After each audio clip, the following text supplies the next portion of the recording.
Alright, so let's take a look at how to write a discussion and abstract for your research paper. The discussion is going to be the last section of any given academic paper, and the abstract is going to be the first. But I usually encourage people to write the abstract at the end, have that be the last thing you write in your paper, and we'll see why in a minute.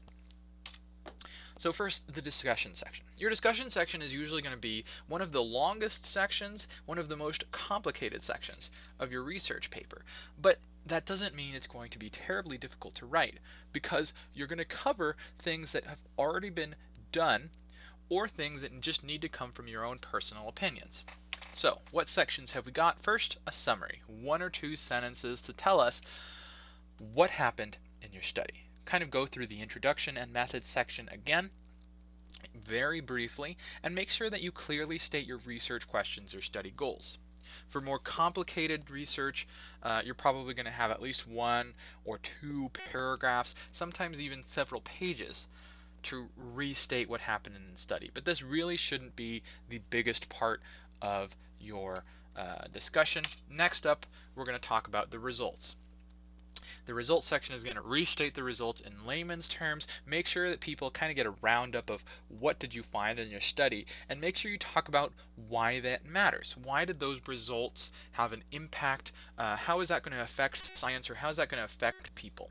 So if you find that one method of studying is way better than another method of studying, you're going to want to say, okay, well, so people need to do this, and in future scientists need to investigate that information further, or this or that needs to be done. You're going to want to then have at least a paragraph, 3 to 4 sentences about limitations. Now your limitations are going to be what could have been done better. So what problems did your research have? What problems did you encounter? So when a lot of these problems will come up in your gathering of data, you'll notice that maybe your methodology wasn't perfect, maybe your survey questions weren't as clear as you thought they were, and that's really something you want to talk about in your limitations and mention whether or not it's going to be a problem for your conclusions. Next up, a future directions section. This is another one that should be probably at least 2 to 3 sentences, maybe a paragraph long.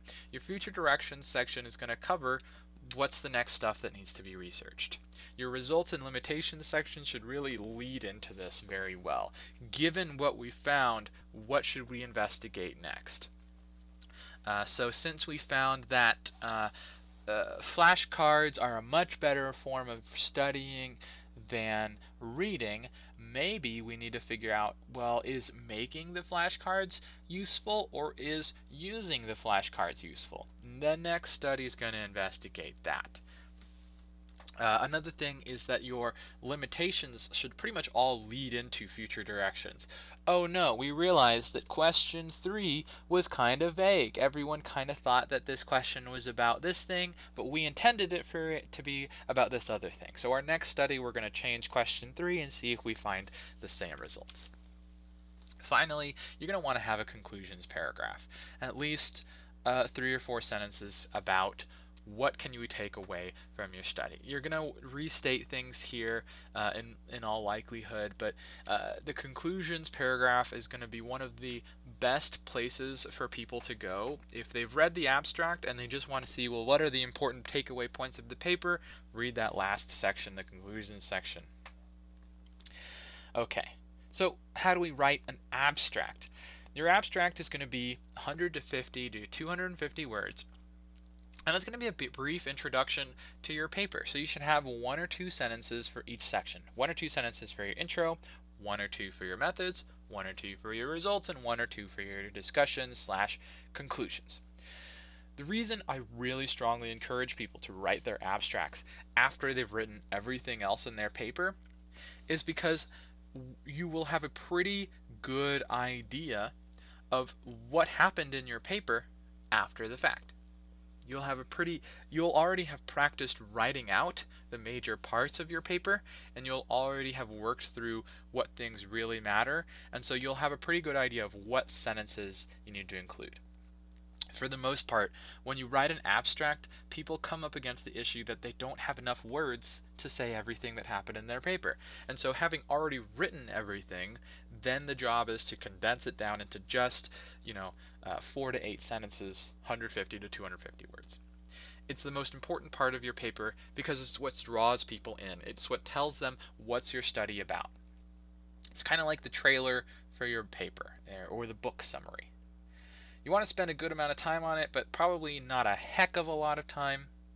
So it's one of the last things that we're going to work on, and for the most part, almost anything you put down will be fine, as long as you cover all 4 sections of your paper. Alright, that's it for this week. I hope the material was interesting, and I hope you're excited and ready to get all of the sections of your paper done, so you can move on to just fixing them up and turning it in by the end of the semester. Once again, this is your instructor, Dr. Gabriel Syons, signing off. Have a wonderful day.